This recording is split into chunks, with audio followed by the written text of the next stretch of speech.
country needs every ounce of its energy to restore itself. The costs of government are all assessed upon the people. This means that the farmer is doomed to provide a certain amount of money out of the sale of his produce. There can be no peace in the world until the military power of Japan is destroyed, with the same completeness as was the power of the European dictators. That's right at the top of my agenda. We've shipped millions of jobs overseas, and we have a strange situation because we have a process in Washington where after you've served for a while, you cash in, become a foreign lobbyist, make $30,000 a month, then take a leave, work on presidential campaigns, make sure you got good contacts, and then go back out. We must not be complacent at moments of success, and we must not despair over setbacks. We must learn from our mistakes, improve on our successes, and vanquish this unpardonable enemy. And I will not apologize for my tone tonight. I have been a Republican in times good, and I have been a Republican in times bad.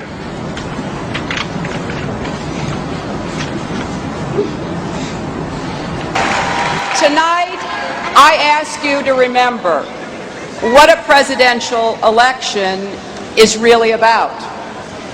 When the polls have closed and the ads are finally off the air, it comes down to you. The United States of America is engaged in a war against a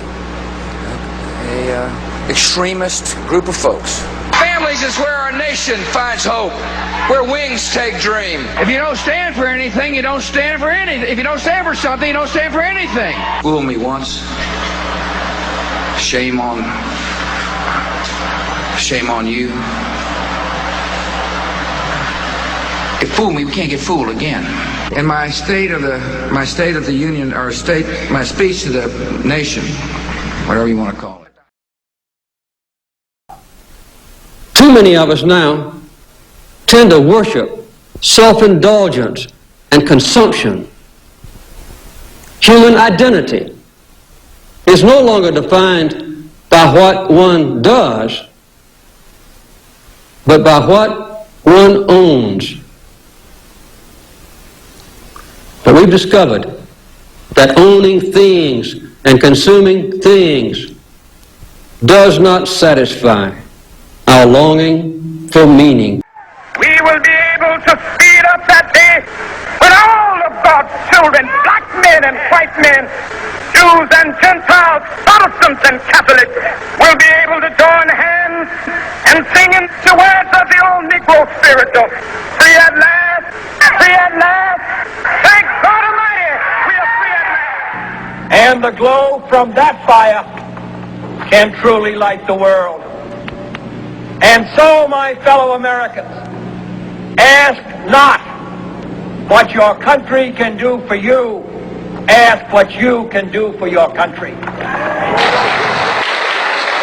To bring about the complete independence of people of African descent here in the Western Hemisphere, and first here in the United States, and bring about the freedom of these people by any means necessary.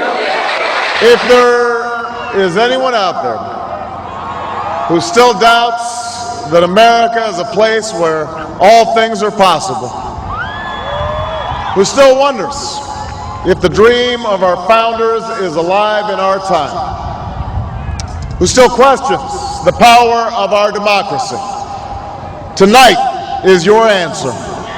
As for the peace that we would preserve, I wonder who among us would like to approach the wife or mother whose husband or son has died in South Vietnam and ask them if they think this is a peace that should be maintained indefinitely. Do they mean peace, or do they mean we just want to be left in peace? There can be no real peace while one American is dying someplace in the world for the rest of us. Des deutschen Volkes, wenn wir selbst dieses deutsche Volk emporführen durch eigene Arbeit, durch eigenen Fleiß, eigene Entschlossenheit, eigenen Trotz, eigene Beharrlichkeit, dann werden wir wieder emporsteigen, genau wie die Väter einst aus Deutschland dann nicht Geschenk erhielten, sondern uns selbst nicht schaffen mussten.